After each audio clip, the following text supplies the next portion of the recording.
అనుకుంటే వాళ్ళ ఎలక్ట్రాల్ బాండ్స్లోకి వెళ్ళి మాస్తు దండుకూరు 10 ఏళ్లలో బ్రహ్మాండమైన పైసలు అందులోకి విమానం కొనితే ప్రభుత్వానికి కొనిలేదు. అంత దోసుకుంది ప్రభుత్వం పైసలే కదా. మీకు అటువంటిది ఏమన్నా కార్యాచరణ ఉండి ఈ రాష్ట్రానికి నిజంగానే ఈ రాష్ట్రం నుంచి ఎవరైనా నాయకులు అప్పుడప్పుడు మీరు కూడా వాడుకోవచ్చు, లేదా ఎవరైనా వాడుకోవచ్చు. మరి మీరే కొనియ రాదండి.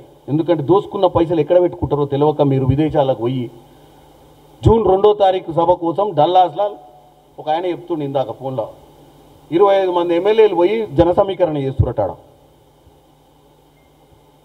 నేను చెప్పిన ఎలాన్ మాస్క్ రాస్తే ఉత్తరం అక్కడ ఆర్గనైజర్లు అందరూ వేసుకపోతారని. ఎక్కడి నుంచి వచ్చిన ఈ మనీ లాండరింగ్ కింద. ఇప్పుడు అసలు ఎలాన్ మాస్క్ సొంత కంపెనీ పెట్టుకుంటే ఎక్స్ అని తెలుసు కదా, ట్విట్టర్ ఎక్స్ అయింది. దాంట్లో ఎలాన్ మాస్క్ పెట్టి సార్ ఇక్కడ దల్లాస్లో మొత్తం మనీ లాండరింగ్ నడుస్తుందని పెడితే అందరూ వేసుకపోతారు వచ్చి. నేను ఒకటే చెప్తున్నా, మన దోసుకున్న డబ్బు ఎటుపోయిందో మీరు ఒకసారి పేపర్ చదివితే తెలుస్తుంది. ఒక ఆయన డల్లాస్ పోయి 5,000 మంది సభ పెట్టి మొత్తం అమెరికా అంటే ఎంత పెద్దగా ఉంటుందో తెలుసు కదా, మన భారతదేశానికి 10 అంతలు ఉంటుంది. అన్ని ఊర్లలోకి వెళ్ళి జన సమీకరణ చేస్తున్నట్ట. మరి జన సమీకరణ అయితే బస్సులు అయితే రాలేరు, వచ్చిన జనం విమానాలలో రావాలి. మరి ఎన్ని కోట్ల రూపాయలు ఖర్చు పెడుతుర్రు, ఎందుకు పెడుతుర్రు, ఏం పెడుతురు? వాళ్ళ నాయనకు వాళ్ళ చెల్లి ఏమంటుంది, అరే నాయనకి ఇక్కడ నోటీసులు ఇస్తే నువ్వేంద్ర పోయి ఆడ ఊర్ల మీద పడి తిరుగుతున్నావు అని అడుగుతుంది. కాబట్టి రేవంత్ రెడ్డి గారు 44 సార్లు కాదు, తెలంగాణ ప్రజలు నమ్మి గెలిపించుకున్నటువంటి రేవంత్ రెడ్డి గారు ఇవాళ తెలంగాణలో ఇక్కడున్న ఎంపీలు 8 మంది ఎంపీలకు చిత్తశుద్ధి లేకపోవచ్చు. ఇవాళ రేవంత్ రెడ్డి గారు నీతి ఆయోగ్ మీటింగ్కి పోయినా 25 సార్లు 30 సార్లు ఒక్కొక్క మంత్రి 4 సార్లు కలిసినటువంటి పరిస్థితులు ఉన్నాయి గత ఈ సంవత్సరన్నర పాలనలో. ఎందుకు కలుస్తున్నాం, ఎందుకు పోతున్నాం ఢిల్లీకి? కేసీఆర్ లెక్క ఫామ్ హౌస్లో వండుకొని చెలాయించడానికే మిగులు రాష్ట్రంలో మేము ముఖ్యమంత్రి కాలే.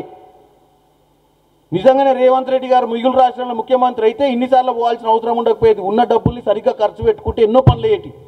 మిగులు రాష్ట్రంగా ఉన్న రాష్ట్రాన్ని 8 లక్షల అప్పుల పాలు చేసినందుకు ఇవాళ ఇచ్చినటువంటి హామీలను నెరవేర్చుకోనికే, ఇవాళ త్రిబుల్-ఆర్ కట్టనికే, ఇవాళ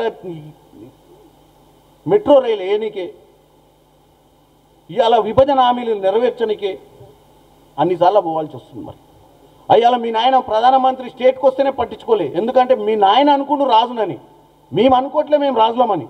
తెలంగాణకు రాజులు ఉండరు, తెలంగాణకు ముఖ్యమంత్రి ఉంటాడు. ముఖ్యమంత్రి అంటే ప్రధానమంత్రి, ముఖ్యమంత్రి ఈ దేశంలో ఒక ఫెడరల్ స్ట్రక్చర్లో పనిచేయాల్సిన పరిస్థితి ఉంటుంది. మనం కట్టే నిధులు ఇక్కడనే ఖర్చు పెట్టుకోవట్లేదు నిజాం లెక్క.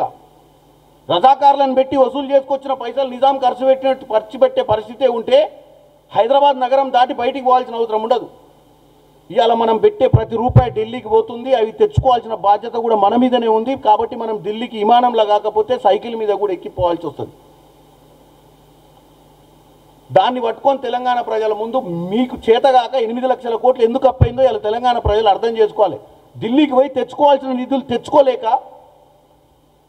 గ్రాంట్స్, సపోర్టింగ్ గ్రాంట్స్ 40 పైసలు స్టేట్ గవర్నమెంట్ ఇవ్వాల్సిన ఇయ్యక 60% లక్షల కోట్ల రూపాయలను అక్కడ వదిలేసి వచ్చినటువంటి దాఖలాలు ఈ బీఆర్ఎస్ పార్టీ. ఎందుకంటే పోలేక, సెంట్రల్ మినిస్టర్ కలవలేక, యూటిలైజేషన్ సర్టిఫికెట్లు ఇవ్వలేక. మరి మమ్మల్ని కూడా మీ లెక్క చేయమనికి మేమేమన్నా మీ లెక్క అదృష్టవంతులమా ఏంది? మిగులు రాష్ట్రంగా ఉన్న రాష్ట్రాన్ని 8 లక్షల అప్పుల కూపంలో తోచి ఇవాళ మేము చేస్తున్న దాన్ని పదే మీరు చెప్పి తెలంగాణ ప్రజల మనసులో విషబీజం నాటే ప్రయత్నం చేస్తున్నారు మీరు. మాకు తెలుసు సంవత్సరన్నర పాలనలో ఎంత ఖర్చు పెట్టామో, ఎన్ని పథకాలు చేసినామో. మరి మిగతా అన్నీ కూడా ఇంకా చేయాల్సినవి ఇంకా ప్రజలు ఇంకా ఎక్స్పెక్ట్ చేస్తున్నారు మా దగ్గర నుంచి. మరి ఇవన్నీ చేయాలంటే రేవంత్ రెడ్డి గారు ఢిల్లీకి పోక తప్పదు.